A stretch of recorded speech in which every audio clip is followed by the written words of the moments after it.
তো কাল দুইটা বিগ ম্যাচ হইলো। এই ইউনাইটেডের জন্য ওই লাস্ট একটা চান্স আছিল যে একটা কাপ জেতার, এটা ওরা ফাইনালে গেছে যদিও শেষমেশ অনেক কষ্ট করে, যেটা একটা কমফোর্টেবল একটা উইন হওয়ার কথা ছিল, কিন্তু লাস্টে 3 গোল কনসিড করছে। আর অন্যদিকে রিয়াল মাদ্রিদের, যদিও রিয়াল মাদ্রিদের জন্য এটা তেমন ইম্পর্টেন্ট ম্যাচ আছিল না যে জিতাই লাগবে এমন কোনো মাস্ট উইন আছিল না, তারপর আমরা জিতছি এই ম্যাচটা।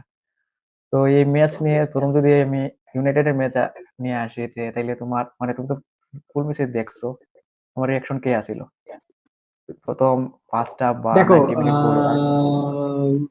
এখন ছয় সাতটা কথা বলি। ইউনাইটেড অনেক বড় মনের টিম। ওরা অলওয়েজ দেখছি আমি। অপোনেন্টকে চান্স দেয়, ওরা কখনো চায় না যে আমরাই একা খেলবো, ওরা চায় অপোনেন্ট সাপোর্টাররাও একটু আনন্দ করুক, ঠিক আছে? তো ইউনাইটেড হুম। বিশাল বড় মনের team। আহ, আমি কিন্তু কালকে যখন এই 3-0 থেকে 3-3 হয়েছে না, আমি একদম সারপ্রাইজড হইনি। অনেকে বলছিল আই আর শক হ্যান ত্যান, আমি সারপ্রাইজড হইনি, কারণ আমরা এই সিজনে আমাদের ইউনাইটেড আর এরিক টেন হ্যাগ যে কপাল নিয়ে চলছে, সেই কপাল নিয়ে যদি এই মুহূর্তে আমি থাকতাম আর আমি যদি লটারির টিকিট একটা কাটতাম, আমি 3-4 কোটি টাকা জিতে যেতাম। যে আমি কপালটা এই প্রথম মুহূর্তে, বলো। আমি যখন দেখছিলাম যে লিডে আছে, 2 গোলের লিডে আছে, আমি দেখছিলাম, আমি খেলা দেখি নাই প্রথম দিকে, তারপর দেখে ভাবছিলাম যে যদি বটল করে যায়, তারপর থেকে যে একটা নিউজ দেখছিলাম যে ইউনাইটেড বটল করে গেছে, তারপর খেলা দেখা স্টার্ট করছিলাম ইউনাইটেডের। ভাবছিলাম ইজিলি জিতবে, দেখো, কারণ ইটস কনভার্টি। Not about it's not about bottling, it's about mentality. প্রথম কথা, কালকে আমি এটা একটা কম্পেয়ার করব। কালকে আমি যখন এল ক্লাসিকো দেখছিলাম, অ্যান্ড ইট ওয়াজ অ্যারাউন্ড এর গোলটার পরে, ঠিক বেলিংহামের গোলটার ঠিক পরে, যখন বেলিংহাম 3-2 করলো, গোলটার পরে বার্সা একটা অ্যাটাক করেছিল। আর ওই সময় রাইট হ্যান্ড সাইডে লামিনে জামালের পায়ে বল, এবং ওখানে লামিনে জামাল যখন বলটা নিয়ে এগোচ্ছে, আমি তখন দেখলাম মাদ্রিদের 3টে প্লেয়ার ট্র্যাক ব্যাক করছে বেলিংগাম শুধু না। আছিল, বেলিংগাম। হ্যাঁ, হুম। এক্স্যাক্টলি, 3টে প্লেয়ার যখন ট্র্যাক ব্যাক করছে, শুধু ট্র্যাক ব্যাক নয়, ওদের ইন্টেন্সিটিটা। ফার্স্ট হচ্ছে ম্যানেজার খারাপ ট্যাকটিক্সে আছে, তো টিমের পরিস্থিতি ভালো না, পেছনে অনেক কিছু চলছে, এগুলো বাদ দাও। You are playing for that particular batch, you are playing for Manchester United. The first thing is যে তোমরা এই 11 জন, এই মুহূর্তে পৃথিবীর 600 কোটি যে লোক সংখ্যা, তার মধ্যে যদি আমি ধরে নিই 100 কোটি লোক ফুটবল খেলে, তার মধ্যে এই 11 জন লাকি যে ম্যানচেস্টার ইউনাইটেডের হয়ে খেলছে, বাট এই ফিলিংসটা এই গ্রুপ অফ প্লেয়ারদের মধ্যে নেই, আমার দেখে তাই মনে হয়।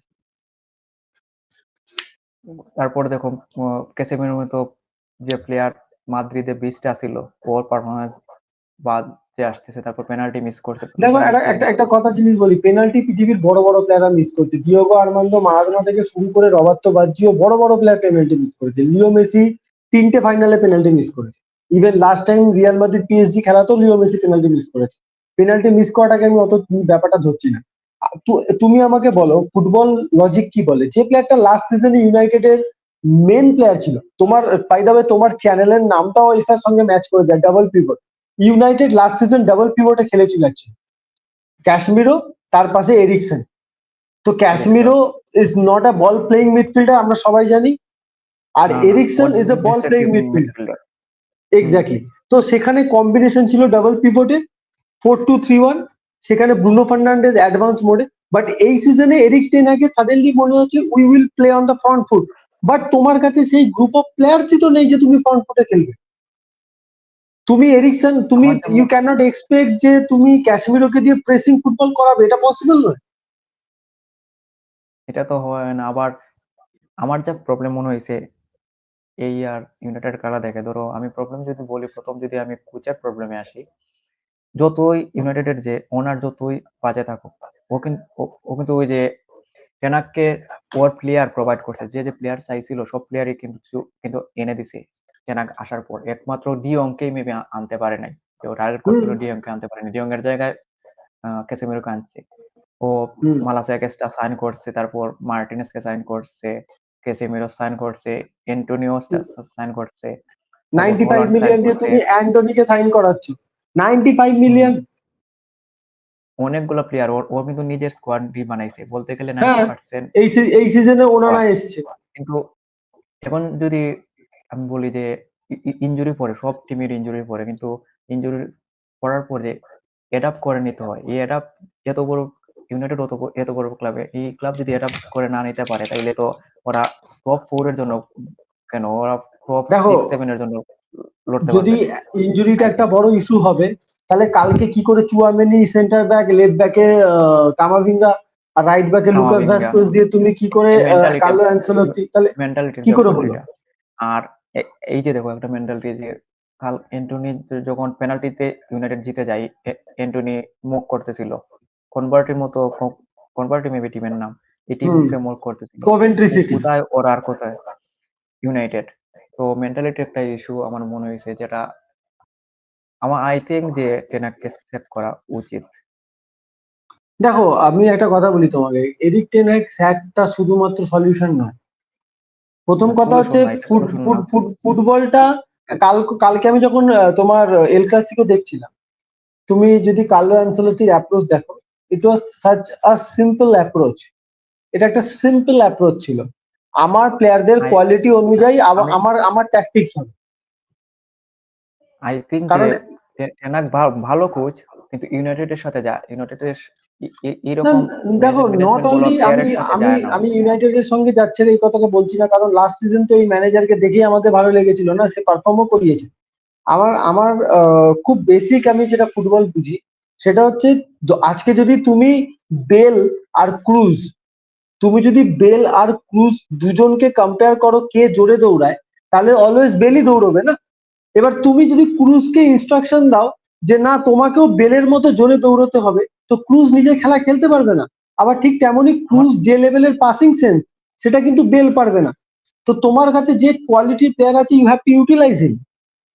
আমার কাছে তুমি মনে হয় জানো হুম, যে ইউনাইটেড আর আইপিএল এর আরসিবি এই দুইটা এই সেম আমার কাছে মনে হয় এই ইদানিং। আরসিবি তো সবসময় সেম যে ওদের কাছে দেখো প্লেয়ার আছে ঠিকই প্লেয়ার আছে দ্য অনেক ফার্স্ট কোয়ালিটি থিং প্লেয়ার আছে the Bruno first Fernandes thing is, আর প্রথম কথা যেটা আমার মনে হয় ইউনাইটেডের কে যদি ট্র্যাকে ফেরাতে হয়, ইউনাইটেডকে ট্র্যাকে ফেরাতে হলে সবার প্রথমে যেটা দরকার সেটা হচ্ছে ইউনাইটেডের জন্য খেলতে চায় এরম প্লেয়ার। আর এরিক টেন হাগকে যদি রাখা হয়, তাহলে এরিক টেন হাগকে শুড এটা বলে দেওয়া দরকার যে তোমার ট্যাকটিক্স, তোমার হ্যান্ড আয়াক্সের ট্যাকটিক্সটা ফেলে তুমি এখানে আসো। পেপ গার্দিওলা আর ক্লপ এরা বড় কোচ কেন?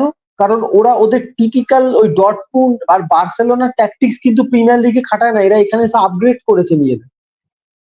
তুমি বার্সেলোনার টিকি টাকা আর ও ম্যানচেস্টার সিটির টিকি টাকার ফিলোসফি থেকে মধ্যে অনেক বের হতে ডিফারেন্স, পারতেছে না। অনেক আর ডিফারেন্স তুমি। আরেকটা জিনিস আ- আমি যতটুকুই ফুটবল দেখছি লাস্ট কয়েক বছরে একইলে পজিশন ফুটবল বা কাউন্টার অ্যাটাক দুইটা ফুটবলই দেখে আসতেছি কিন্তু আমি ইউনাইটেডের খেলা দেখে আমি নিজেও বুঝি না যে ওরা আসলে পজিশন খেলতে চায় নাকি কাউন্টার অ্যাটাক খেলতে চায় মানে এখন খেলার কোন ওলেগানা সোলসগারের টাইমে, ইট ওয়াজ গুড, আমার এখনো স্টিল মনে হয়।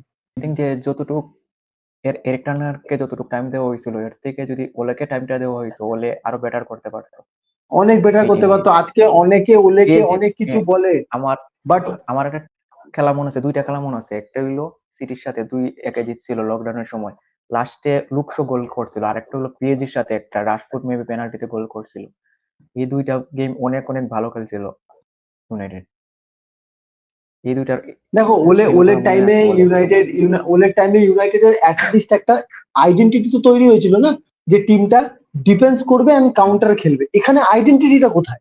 আমার কাছে বক্তব্য আইডেন্টিটিটা কোথায়? যাই হোক বাদ দাও, আইডেন্টিটি ইউনাইটেড নিয়ে বেশি আলোচনা করলে ইউ উইল বিকাম ফার্স্ট্রেট, আমি ফার্স্ট্রেট হয়ে যাব। আচ্ছা লেটস গো এটা ফর নিয়ে এল ক্লাসিকো। ডিটেলসে করা যাবে পরে পরে যদি আলোচনা এল হবে যেদিন ক্লাসিকোতে আমাদের কাছে আসি সময় এল বেশি ক্লাসিকো থাকবে। হ্যাঁ এল ক্লাসিকো তো যেদিন দেখছো সময় তুমি বেশি থাকবে ওদিন হ্যাঁ বলো। আচ্ছা এল তোমার কি ক্লাসিকো মনে আমি হয় যে তোমায় বলেছিলাম প্রেডিকশনে, কি বলেছিলাম, 3-1।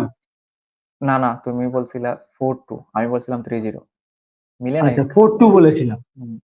4-2 4-2 হয়ে যেত হয়ে যেত, ভিনিসিয়াস গোলটা করে দিয়ে 4-2 হয়ে যেত। ভিনিসিয়াস তো মিস করছে আচ্ছা তোমার এক্স্যাক্টলি। তুমি ফুল মেসি দেখছো কি মনে হয়েছে ফুল ম্যাচ। যদি শর্ট শর্ট একটা রিভিউ দাও দেখো এত এত বোরিং, এত স্পাইসলেস এল ক্লাসিকো এখন আর ভাল লাগে না, সবচেয়ে বড় কথা।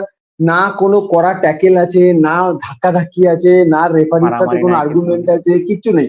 আমরা র্যামোস পেপে পিকে, পিওল, মেসি, রোনাল্ডোদের এল ক্লাসিকো দেখে বড় হয়েছি না। তো এই এল ক্লাসিকো কোথাও যেন কালকে আমার মনে হচ্ছিল বার্সেলোনা জাস্ট কম্পিট করতে নেমেছে, এর বাইরে কিছু করতে নামেনি না, আমার এটা মনে হয়েছিল প্রথমে। বাট হ্যাঁ, তোমার কি মনে হয় যে গোল বার্সেলোনা যেটা নিজেদের ট্যাকটিক্সে স্টিক ছিল দেখে ওটাই বুঝলাম। গোল যেটা ক্যান্সেল হয়েছিল, ওই যে গোল যেটা দেয় নাই বার্সার, এটা কি গোল আছিল? আমি প্রথম যে ভাবছিলাম এটা দুটো গোল, যে যেটা দুটো অ্যাঙ্গেল দেখিয়েছে, ভার যে দুটো অ্যাঙ্গেল দেখিয়েছে, সেই দুটো অ্যাঙ্গেল থেকে ক্লিয়ারলি বলা আমাদের ভিউয়ার্সদের পক্ষে সম্ভব। বাট যেটা আমি রিপোর্টে পড়লাম, ইট অলমোস্ট 11.9% বল নাকি লাইনের সঙ্গে টাচ ছিল। তো যদি সেটা ট্রু হয় তাহলে গোল নয়, কারণ এখানে তো গোল লাইন টেকনোলজি নেই। আমি এটাই বলছিলাম যে আমার যেটা মনে হয় Barcelona still missing Sergio Busquets.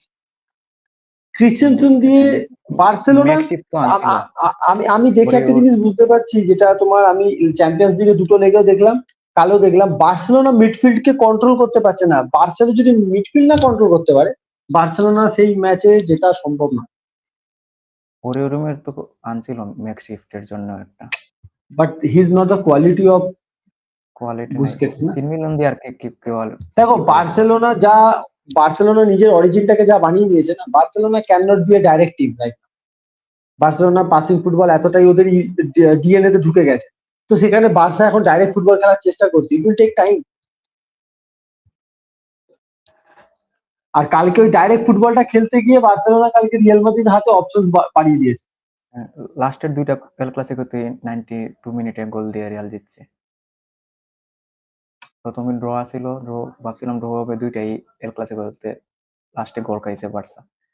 Mentality একটা আমার লাগছে যে একটা একটু প্রবলেম আসছে। এটা বার্সার প্রবলেম নয়, এটা অ্যাকচুয়ালি মাদ্রিদের অ্যাডভান্টেজ। মাদ্রিদ এখন কাইন্ড অফ ওই 90s এন্ড 2000 এর ইউনাইটেডের মতো হয়ে গেছে। Fergie time, simple. It's Ancelotti time now, Carlo time. এইটাও হতে পারে, কিন্তু ওই যে অনেকে বলতেছে আজকে, এখন আবার নিউজ আজকে সে শুনছি যে বার্সার প্রেসিডেন্ট নাকি অ্যাপ্লাই করবে রিম্যাচের জন্য। রিম্যাচ তো হবে না, এগুলো তো ফর পসিবল না হোয়াট? ফুটবলে। Rematch for what? ওই যে একটা গোল হয়েছিল তাদের, এটা গোল লাইন নাই, এজন্য দিতে পারে না। পাড়ার এখন একটা ফুটবল হচ্ছে নাকি? টেকনোলজি, পাড়ার কোনো তোমাদের লোকাল একটা কোনো সেই একটা টেকনোলজি নাই লিগে, তাইলে কি এখন এই টেকনোলজি ইউজ করবে কেমনি? এটা তো আর রিয়ালের দোষ না যে এটা রিয়াল কোনো পাড়ার ফুটবল? দেয় নাই। ঝামেলা জানি হলো না আবার রিম্যাচ হবে, এরম হয় আর নাকি পাড়ার বার্সা ফুটবল? বার্সা ইমপ্রুভ হইতাছে না এতদিন ধরে। আমি একটা জিনিস খেয়াল করছি যে কোচের যতগুলা বা রিয়াল বার্সা এল ক্লাসিকো হয়েছে লাস্ট, ধরো তুমি তিন চারটা, যাবে কিন্তু প্রেস কনফারেন্সে গিয়ে বলতেছে না যে ওর টিমের সমস্যা এটা এটা, বা ও হারছে, বলতেছে আমরা বেটার আছিলাম, আমরা যেটা ডিজার্ভ করতাম, এই সমস্যা হ্যাঁ, রিয়াল এইগুলা করছে। এই মেন্টালিটি থেকে ফিরে শোনো, আসতে হবে, এই মেন্টালিটি, নাইলে আই থিঙ্ক। আমি জানি না তুমি জোসে মরিনোর সেই কমেন্টটা তোমার মনে আছে কিনা। জোসে মরিনো একটা কমেন্ট করেছিল ডিউরিং, যখন জোসে মরিনো ম্যানচেস্টার, সরি, এর কোচ রিয়াল মাদ্রিদের, যে বার্সেলোনাকে শেখানো হয় রিয়াল মাদ্রিদকে হেট করা। রিয়াল মাদ্রিদের এগেনস্টে বার্সেলোনার ম্যানেজার যখন বলছে El Clasico is the biggest match for our club, মানে তোমাদের কাছে ট্রফি জেতাটা এখন পরে, we need to defeat Real Madrid, ব্যাস তাহলেই হবে। আর এটা যদি মেন্টালিটি হয়, তাহলে বার্সেলোনার সামনে আরো অবস্থা খারাপ হতে চলেছে, আমার এটাই মনে হয়। এটাই, যে কালকে অনেকগুলা, মানে যদি বলি বার্সার পয়েন্ট অফ ভিউ থেকে বলি, দুইটা ডিসিশন যে বলতেছে ওরা বার্সার বিপক্ষে গেছে, একটা হলো যে একটা গোল আর একটা রিয়ালের পেনাল্টি দিয়ে দিছে। আমার আই থিঙ্ক যে প্রথম গোলটা যে পেনাল্টিটা দিছে এটা ফেয়ারই আছিল, এটা ভিনিসিয়াস স্কোর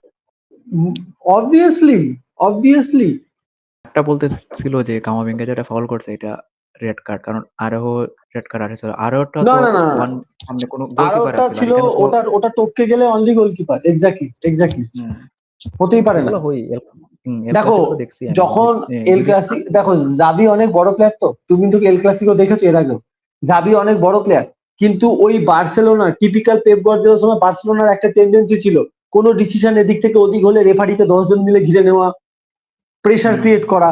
তো জাবির সেই হ্যাবিটটা এখনো রয়ে গেছে। জাভি সেই হ্যাবিটটা এখন অ্যাজ এ ম্যানেজার চেষ্টা করছে, পুরো সিস্টেমটাকে নিজেদের দিক দিয়ে ঘুরিয়ে অন্যদিকে ঘুরিয়ে দাও।